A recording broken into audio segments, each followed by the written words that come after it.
George III was a frequent visitor to Weymouth in the late 1700s. In between 1789 and 805, he spent 14 summers here with the royal family. And viewing Weymouth for the first time, he's reported to have said, "I've never enjoyed a sight so pleasing." To help ease the ailment that he suffered from, a chemical imbalance in the body that damages the nervous system, which was unknown at that time, he was advised by his physicians to bathe in seawater regularly. A bathing machine was built specially for the occasion. Welcome back to my faithful viewers and new viewers and curious viewers. I promised in the last video that I would tell you a bit about King George III. But anyway, we arrived back from Portland and decided that we would have another good look at the Esplanade. I know I keep calling it a boulevard, but anyway, so we went for a walk despite the wind and had a really good look around. What a lovely seaside town this is, or city, or should I say. We beat the feet, and we certainly enjoyed it. So have a look around Weymouth if you've not been there before. And if you have, well, you might just remember lots of fun times that you spent there. So enjoy the rest of the video. And if you're new to my channel, I'd really love you to stay. So you might want to hit that subscribe button and watch all the way to the end, where all will be revealed about what's on the menu next. So thank you for watching. I'd love to read a comment, and I'll see you again on the next video.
The harbour forms the mouth of the River Wey as it enters the English Channel.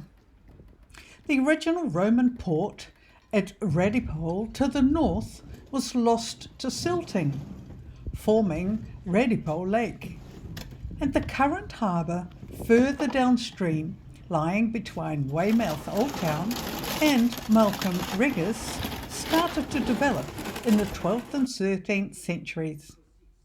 Weymouth Harbour empties into a much larger Portland Harbour to the south and east, which is home to the Weymouth and Portland National Sailing Academy, where the sailing events of the 2012 Olympic Games and Paralympic Games were held.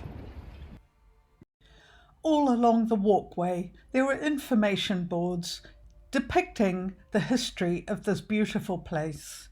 We loved our walk along the harbour, and there were many references to King George III. It was a lovely walk. I would say a silver lining to an already wonderful day.